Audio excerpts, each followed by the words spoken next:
Hello, good morning class. मैं Gajendra Singh Singh study वीएलवाई में आपके लिए कुछ अति महत्वपूर्ण प्रश्नों को लेकर आया हूँ। जैसे कि लिखा है क्लास 10 और 12 important questions science UP board. इसी तरह हमारा थंबनेल में और लिखा है कि 10th 12th and all competitive exam related question 2025 और 26 बोर्ड को ही नहीं कह रहे हैं हम, ऑल कॉम्पिटिटिव एग्जाम के लिए हमारे क्वेश्चन हैं। आज हम इसको देखते हैं वो क्वेश्चन क्या है। तो पहला क्वेश्चन है हमारा, मनुष्य के शरीर की सबसे बड़ी ग्रंथि निम्न में से कौन है। तो हमारा ऑप्शन नंबर 1 के 4 ऑप्शन दिए गए हैं। पहला ऑप्शन है किडनी, ऑप्शन बी है हृदय, ऑप्शन सी है मस्तिष्क, ऑप्शन डी है स्पाइनल कार्ड। तो हम अगर इसकी सही आंसर और सटीक आंसर की बात करें तो सही आंसर होगा बी। बी कहें तो हृदय। इसी तरह हम अपना दूसरा क्वेश्चन देखते हैं। दूसरा क्वेश्चन हमारा कह रहा है कि मनुष्य में मादा जनन अंग से किस हार्मोन्स का स्राव होता है।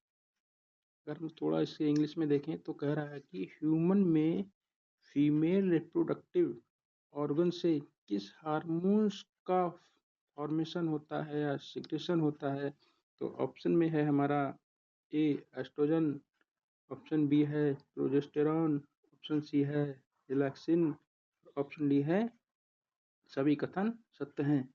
तो अगर हम ऑप्शन डी की बात करें तो बिल्कुल सही रहेगा। हम तीनों हार्मोन्स को फीमेल रिप्रोडक्टिव ऑर्गन से प्राप्त करते हैं। इसी तरह हमारा क्वेश्चन नंबर 3 है। क्वेश्चन नंबर 3 हमारा कह रहा है एक मनुष्य 1 मिनट में कितनी बार सांस लेता है। कि मनुष्य 1 मिनट में कितनी बार सांस लेता है। तो पहला ऑप्शन है हमारा 14 बार, दूसरा ऑप्शन है हमारा क्या 16 बार, तीसरा ऑप्शन है हमारा 17 बार, ऑप्शन डी है हमारा 21 बार। तो अगर हम एवरेज की बात करें, यह क्वेश्चन में एवरेज ही पूछा है, तो उसका सही आंसर होगा हमारा सी 17 बार। और नॉर्मली हम बात करें तो 1 मिनट में मनुष्य कितनी बार सांस लेता है, अगर ऑप्शन कभी कभी आ जाता है लगभग में, तो हम उसे 16 से 18 अगर हमें कहीं लिखा हुआ दिख जाएगा तो उसको भी हम सही सटीक आंसर मानते हैं। अगला क्वेश्चन है हमारा क्वेश्चन नंबर 3, शरीर का तापक्रम किसे कहा जाता है। इस शरीर का तापक्रम किसे कहा जाता है। तो शरीर के तापक्रम की हम बात करें, हमारे ऑप्शन नंबर पहला है option A spinal cord, option B है सेरिब्रम, ऑप्शन सी है हाइपोथैलेमस, ऑप्शन डी है पिट्यूटरी ग्लैंड। इसकी अगर हम क्वेश्चन नंबर 3 की बात करें तो हमारा पहला ऑप्शन होगा स्पाइनल कार्ड, ऑप्शन ए। इसी तरह अपने क्वेश्चन नंबर 5 को देखते हैं। क्वेश्चन नंबर 5 कह रहा है कि अमीबा में भोजन का अंतर्ग्रहण किसके द्वारा होता है। अमीबा में भोजन का अंतर्ग्रहण किसके द्वारा होता है। तो अमीबा में भोजन की हम अंतर्ग्रहण की बात करें तो ऑप्शन ए हमारा कूटपाटों के द्वारा, ऑप्शन बी है हमारा कोशिका के द्वारा, ऑप्शन सी है हमारा सीलिया के द्वारा, ऑप्शन डी है गुदाद्वार के द्वारा। तो इसका सही और सटीक आंसर की बात करें तो आंसर ए होगा। आंसर ए है कूटपाटों के द्वारा। तो अमीबा अपना भोजन का अंतर्ग्रहण कूटपाटों के द्वारा करता है। अगला क्वेश्चन नंबर 6 देखते हैं हम। क्वेश्चन नंबर 6 हमारा कह रहा है निम्न में से कौन सा एंजाइम लार में पाया जाता है। लार कहें तो सेलिवरी ग्लैंड। लार में निम्न में से कौन सा एंजाइम पाया जाता है। ऑप्शन ए है पेप्सिन, ऑप्शन बी है ट्रिप्सिन, ऑप्शन सी है टाइलिन, ऑप्शन डी है कैमोट्रिप्सिन। तो अगर हम क्वेश्चन नंबर 6 की सटीक आंसर की बात करें तो इसका आंसर नंबर सी होगा टाइलिन। टाइलिन हमारे लार में पाया जाता है जो भोजन को पाचन करने में सहायता करता है। इसी तरह हम अपना अगला क्वेश्चन नंबर 7 देखें तो क्वेश्चन नंबर 7 हमारा कह रहा है कि वह प्रक्रिया जिसके द्वारा मनुष्य श्वास ग्रहण करता है तथा छोड़ता है। क्वेश्चन हमारा सीधे सीधे कह रहा है कि वह प्रक्रिया कौन सी है जिसमें मनुष्य ऑक्सीजन को ग्रहण करता है और कार्बन डाइऑक्साइड को छोड़ता है। तो इस प्रकार की प्रक्रिया को हम क्या कहेंगे? पहला है हमारा रेस्पिरेशन, दूसरा बी ऑप्शन है हमारा श्वासोच्छ्वास, ऑप्शन सी है हमारा विश्वास, ऑप्शन डी है हमारा निश्वासन। तो अगर हम क्वेश्चन नंबर 7 की बात करें तो क्वेश्चन नंबर 7 में आंसर होगा हमारा बी, श्वासोच्छ्वास। इसी तरह हम अपने अगले क्वेश्चन को देखते हैं। क्वेश्चन नंबर 8 है हमारा, ऊर्जा उत्पादन के लिए कोशिका प्रायः किसका उपयोग करता है? तो ऊर्जा उत्पादन के लिए कोशिका किसका उपयोग करता है? तो इसी तरह हम इसके ऑप्शन देखेंगे। ऑप्शन नंबर हमारा ए है अमीनो एसिड, और ऑप्शन नंबर बी है हमारा ग्लूकोज, और ऑप्शन नंबर सी है हमारा वसा, ऑप्शन नंबर डी है हमारा सुक्रोज। अगर हम ऊर्जा उत्पादन में कोशिका की बात करें तो इसका ऑप्शन नंबर बी होगा। ऑप्शन बी में लिखा है ग्लूकोज। ग्लूकोज हमारा सही आंसर होगा। इसी तरह हम अपने अगले क्वेश्चन की बात करेंगे। Question number 9। क्वेश्चन नंबर 9 कह रहा है हमारा, किस अभिक्रिया द्वारा पौधों में ऑक्सीजन बाहरी वातावरण से कोशिकाओं में पहुंचती है?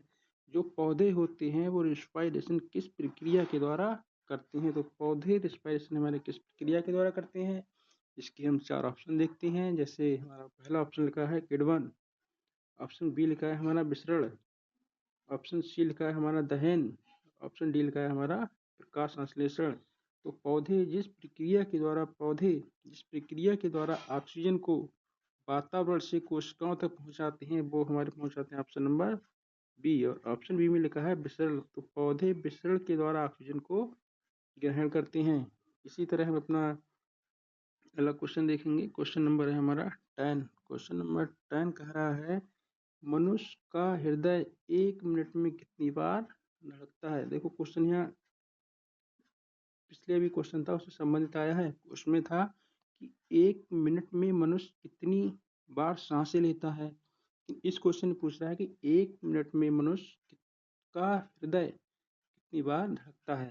तो पहला ऑप्शन है हमारा 72, ऑप्शन बी है 74, ऑप्शन सी है 46, ऑप्शन डी है 51। तो इसके हम सही और सटीक आंसर की बात करें तो हमारा ऑप्शन नंबर ए होगा 72।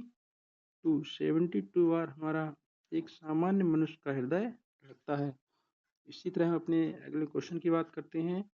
अगला क्वेश्चन है हमारा क्वेश्चन नंबर 11 है, जो कह रहा है कि कार्बोहाइड्रेट का पाचन कहाँ से शुरू होता है? क्वेश्चन 11 हमारा कह रहा है कि कार्बोहाइड्रेट का डाइजेशन कहाँ से शुरू होता है? तो पहला ऑप्शन है हमारा मुख से, ऑप्शन बी है हमारा ग्रास नली से, ऑप्शन सी है हमारा अमाशय से, ऑप्शन डी है हमारा छोटी आंत से। तो हम अगर इसके सही और सटीक आंसर की बात करें तो आंसर होगा हमारा ए, मुख से, माउथ से। कार्बोहाइड्रेट का पाचन माउथ से शुरू होता है। और अगर हम कहें कि इसका कितना पाचन होता होगा कार्बोहाइड्रेट का, तो कार्बोहाइड्रेट का हमारे माउथ से पाचन होता है 30%। 30% पाचन हमारा हो जाता है माउथ में कार्बोहाइड्रेट का। इसी तरह हम अपना अगला क्वेश्चन लेंगे। क्वेश्चन नंबर 12 है। क्वेश्चन नंबर 12 कह रहा है कि एक स्वस्थ मनुष्य का रक्तचाप होता है। रक्तचाप की बात कहें तो हम blood pressure, BP, blood pressure. तो पहला ऑप्शन है हमारा 90 से 60, ऑप्शन बी है 120 से 80, ऑप्शन सी है 200, 130, ऑप्शन डी है 140, 160। तो अगर हम हाइड्रोलिक और डिस्टोलिक की बात करें तो हमारा ऑप्शन नंबर होगा बी, जो है 120 से 80। 120 से 80 हमारा ऑप्शन नंबर बी में है सही। तो इसका ऑप्शन नंबर बी हो जाएगा बिल्कुल सही। इसी तरह हम अपना अगला क्वेश्चन देखते हैं। क्वेश्चन कह रहा है कि मनुष्य में फीमर हड्डी कहाँ स्थित होती है? मनुष्य में फीमर हड्डी है हमारी बोन, कि मनुष्य में फीमर बोन्स कहाँ पाई जाती है। इसके पहला ऑप्शन है जांघ में, दूसरा ऑप्शन है हाथ में, तीसरा ऑप्शन है सिर में, चौथा ऑप्शन है कान में। तो हमारा क्वेश्चन कह रहा है कि मनुष्य में फीमर हड्डी कहाँ पाई जाती है। तो फीमर हड्डी की अगर हम बात करें तो हमारी बॉडी की सबसे लार्जेस्ट बोन जो हमारी जांघ में पाई जा रही है, और जांघ है हमारा option number A. Option number A इसका बिल्कुल सही हो जाएगा। और कहें कि फीमर हड्डी का काम क्या है, तो फीमर हड्डी कोई फालतू की हड्डी नहीं है। फीमर हड्डी हमारे शरीर में, हमारी बॉडी में ब्लड का फॉर्मेशन भी करने का काम करती है। और इसी तरह हम अपना अगला क्वेश्चन देखते हैं। क्वेश्चन नंबर 14 है हमारा। क्वेश्चन नंबर 14 कह रहा है कि मनुष्य में पसलियों की संख्या कितनी होती है। पसलियाँ क्या है, तो रिब्स, कि मनुष्य में रिब्स की संख्या कितनी होती है। ऑप्शन पहला है हमारा 26, ऑप्शन बी है हमारा 24, ऑप्शन सी है हमारा 20, ऑप्शन डी है इनमें से कोई नहीं। तो अगर हम मनुष्य में रिब्स कहें तो पसलियों की बात करें तो हमारा ऑप्शन नंबर बी बिल्कुल सही हो जाएगा। तो मनुष्य में 12 जोड़ी पसलियाँ पाई जाती हैं। अगर जोड़ी में कहें तो हम, पेयर में कहें तो हम 12 बोल सकते हैं। और अगर नॉर्मल क्वेश्चन पूछे कि मनुष्य में कितनी पसलियाँ पाई जाती हैं तो हम लगाएंगे 24। 24 है हमारा ऑप्शन नंबर बी। इसी तरह हम अपना अगला क्वेश्चन देखते हैं।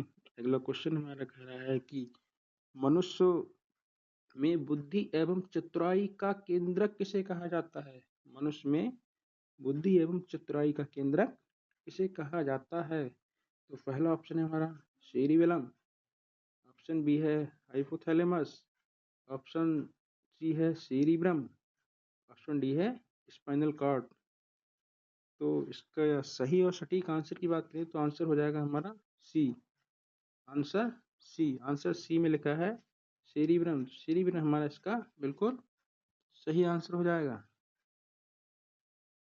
और सेरिब्रम अगर हमारा सही आंसर है तो इसी के लिए हम अपना अगला क्वेश्चन देखते हैं। अगला क्वेश्चन हमारा कह रहा है कि एक रक्त में ग्लूकोज की मात्रा नियंत्रण करता है, कि हमारा बॉडी में जो ब्लड है उसमें ग्लूकोज की की मात्रा को मेंटेन कौन रखने का काम करता है। तो पहला ऑप्शन है हमारा सोमास्टोनिन के कारण, ये एक हार्मोन्स है। दूसरा है ग्लूकागॉन के कारण, ये भी हार्मोन्स है। तीसरा है हमारा गैस्ट्रिन के कारण, और ऑप्शन डी है हमारा इंसुलिन के कारण।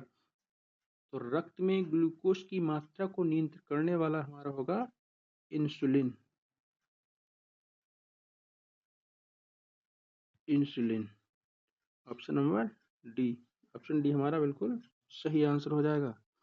इसी तरह हम अपना अगला क्वेश्चन देखते हैं। क्वेश्चन नंबर 17 कह रहा है हमारा ऑक्सीजन है। व्हाट इज ऑक्सीजन, की ऑक्सीजन क्या है। तो पहला है क्या वसा है ऑक्सीजन, ऑप्शन बी है क्या कार्बोहाइड्रेट है, ऑप्शन सी है एंजाइम, ऑप्शन डी है हार्मोन। तो हम ऑक्सीजन, पहली बात तो हमें ऑक्सीजन पता होना चाहिए कि क्या है, लेकिन हम अगर क्वेश्चन को देखें तो क्या वसा हो सकता है, वसा तो बिल्कुल नहीं हो सकता है। दूसरा कार्बोहाइड्रेट, कार्बोहाइड्रेट भी नहीं हो सकता है। दो आंसर हमारे यहाँ से कम हो गए हैं, आंसर दो बचे हैं। अब तो 50-50 हो गया। तो इसमें हमारा एंजाइम भी हमें लगता है कि नहीं होगा। तो सही आंसर होगा हमारा हार्मोन। हार्मोन का तो ऑप्शन डी। तो ऑक्सीजन एक गैस है लेकिन ये हार्मोन्स की तरह काम करता है। क्वेश्चन नंबर 18 है हमारा। क्वेश्चन 18 कह रहा है जैव प्रक्रम के अंतर्गत कौन आता है, कि निम्न में से जैव प्रक्रम के अंतर्गत कौन आता है। तो पहला ऑप्शन है हमारा पोषण, ऑप्शन बी है हमारा उत्सर्जन, ऑप्शन सी है हमारा श्वसन, ऑप्शन डी है हमारा सभी। तो जैव प्रक्रम के अगर हम अंदर बात करें तो हमारा ऑप्शन डी हो जाएगा सभी। जैव प्रक्रम के अंतर्गत आते हैं, पोषण भी आता है, उत्सर्जन भी आता है और श्वसन भी आता है। इसी तरह हम अपना अगला क्वेश्चन देखते हैं।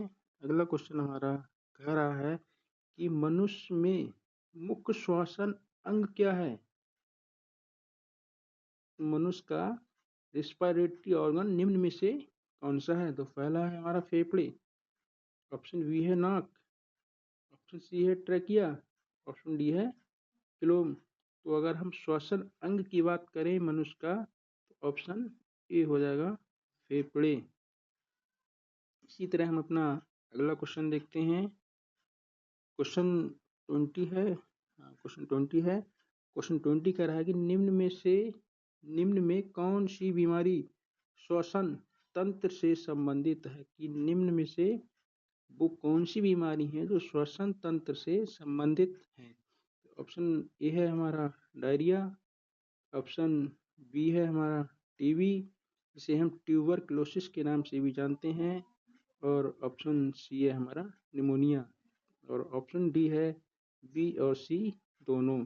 तो अगर हम इसके सही आंसर की बात करें तो आंसर होगा हमारा डी, बी और सी दोनों।